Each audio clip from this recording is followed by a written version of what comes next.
dieted and tried to lose weight and haven't, then you kind of proven that to yourself. But then you go and look at like a calculator online that you're trying to figure out how many calories you need to eat every day, and it's like, oh, 800 calories a day is extreme weight loss. When you're eating 800 calories a day, you're literally starving yourself, and you're not going to be able to lose weight. So we're going to dig into that a little bit more as we go along.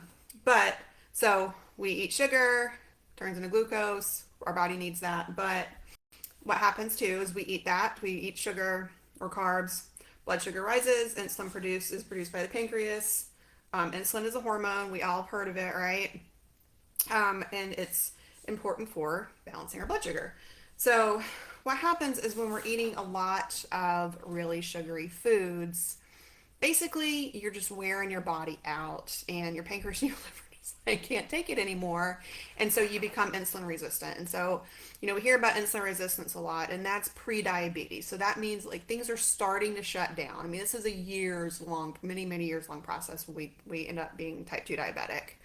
And so it happens over time. Like, right, we eat the way we eat, and that doesn't change, and so we end up having type 2 diabetes, for example. And I'm going to talk about adrenal fatigue in just a minute.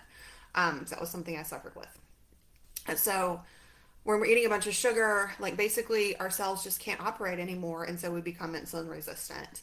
And then that eventually turns into type 2 diabetes. And so that's what we're trying to avoid, is these long-term really big health issues that come from, I mean, basically a poor diet.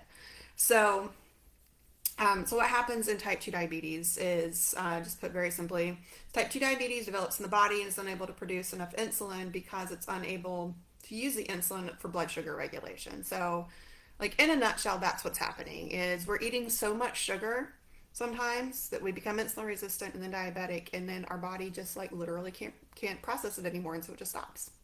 And then we need lots of help. So, the good thing about that is, and as I mentioned yesterday, when you stop eating sugar, especially like really processed stuff like high fructose corn syrup, within 2 weeks, 14 days, things start to turn around in your body. Like, that is how quick it happens. And so that's why we're detoxing, is we're giving our body a break to start over. And as we go through the challenge, we're going to talk a lot about this, and then what to do after the challenge, because you don't want to like put yourself through this 10-day detox and then turn around and go back to drinking your big fancy Starbucks drink every morning. As delicious as they are, they're terrible for us, and this is why. So we're going to talk about how to keep these healthy habits going, and what you can do in the new year to, basically, I would love everybody everywhere, including myself, to end 2023 healthier than when you started. So now I want to talk about adrenal glands, because this is something very close to my heart. So sugar consumption also triggers our adrenal glands, as well as caffeine, and our pancreas produces cortisol and insulin respectively. And then over time, usually coupled with a stressful lifestyle, which many of us have, we hear a lot about self-care and mindfulness, and this is why, right? We don't want to wear ourselves out, especially as we approach menopause or post-menopause. We really want to be gentle on our bodies and eat well and decrease our stress, because if we don't, then we end up packing on the pounds. It doesn't matter how many calories we reduce, we're still going to hold on to that weight. And so, high sugar diet in the long term may result in lower levels of cortisol, insulin, and sex hormones. So if you're having some issues with like sex drive and stuff, this could be part of it. And like, how crazy is that? You might be eating too much sugar, and that's what's bringing it down. And so this imbalance results in adrenal fatigue, where you feel tired, suffer from low energy levels, lack enthusiasm and vitality, and like that's the low end of adrenal fatigue. Like, it can get really bad. I suffered for years with it, from a very poor diet. I was a dirty vegetarian for years, starting in high school and like all the way into my 30s. And then I realized I got to change some things, because I had a just constant brain fog. In my 20s, I had no energy. I had terrible acne. My skin was gross. I had eczema. I just didn't feel well. And I couldn't figure out why until I finally found a doctor that wasn't just my GP. And she'd been recommended by some friends. And, came to her with my symptoms, and she did some blood work. We did an adrenal test, a saliva test. And she was like, well, you have adrenal fatigue. Your vitamin D is low. You have like no detectable B12 in your body. You've got some food intolerances that you need to take care of. And so, she put me on some supplements and those helped, but they were a band-aid. And she said, you really need to eat the Mediterranean diet. And I was like, cool. I've heard of that, but how do I don't know how to do that. I don't know how to make change on my own. And so it took me a really long time to figure that out. But over the years, I have changed my diet a lot. I am almost 44. I feel loads better. I have way more energy, even with a 6-year-old running around and running a business by myself, than I did when I was 24. And one of the really big factors in that is lifestyle change for sure. I don't have stressful jobs anymore that I just don't want to go to every day. I make sure I get enough sleep. I exercise. I eat way better. Over the years, I've gone gluten and dairy free. I don't eat a lot of sugar. But the most magical thing that has happened in my life, if you hang around with me long enough, you'll hear about it, is Juice Plus. So this is fruits and veggies in a capsule, and it bridges the gap between what we're supposed to eat and what we actually eat, because we know we're supposed to be eating like 13 servings of fruits and vegetables every day, and nobody's doing that, y'all.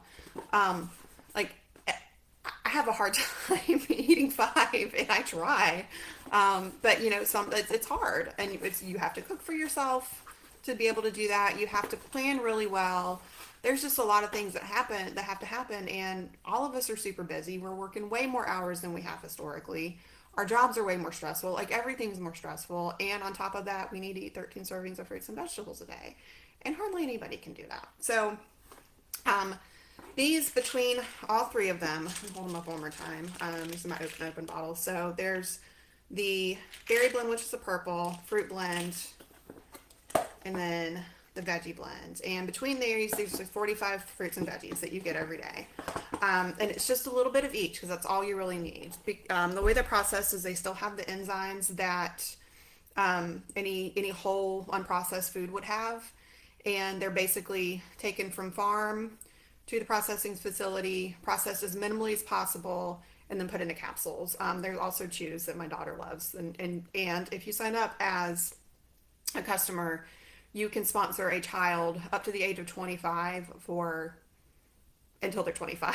So it used to be just for 4 years, but they've extended it to anybody who's under 25 can be sponsored by an adult.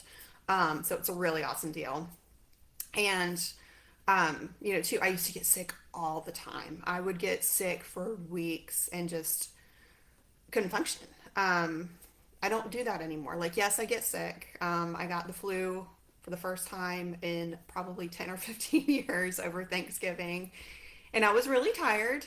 I didn't feel well for like a week, but I didn't get any secondary infections. I used to get chronic sinus infections. Something like that would have turned into bronchitis before I found Juice Plus, because I was just so worn out and I wasn't getting what I needed. And so, when we start to talk about adrenal fatigue, it's just really hard to address. Like, you'll go to some doctors, some they'll tell you it doesn't exist, because there's not a pill for it and your insurance won't cover it. But 2, lifestyle change is so hard.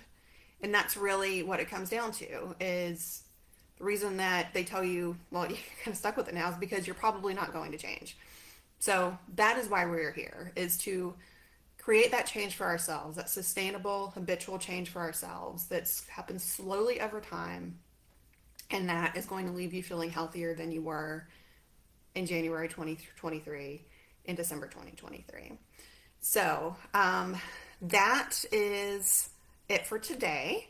Let me know in the comments what questions you have, what you think about all this, what you want to hear more of, what can I dig into more with you guys. And tomorrow I'm going to be back talking about, building on what we talked about today, talking about processed carbs. We know that there's good carbs and bad carbs. We're going to talk a little bit about how that impacts us inside and why we want to cut that out for a while and give our bodies a break. So thank you so much for watching, and I will see y'all tomorrow. Bye.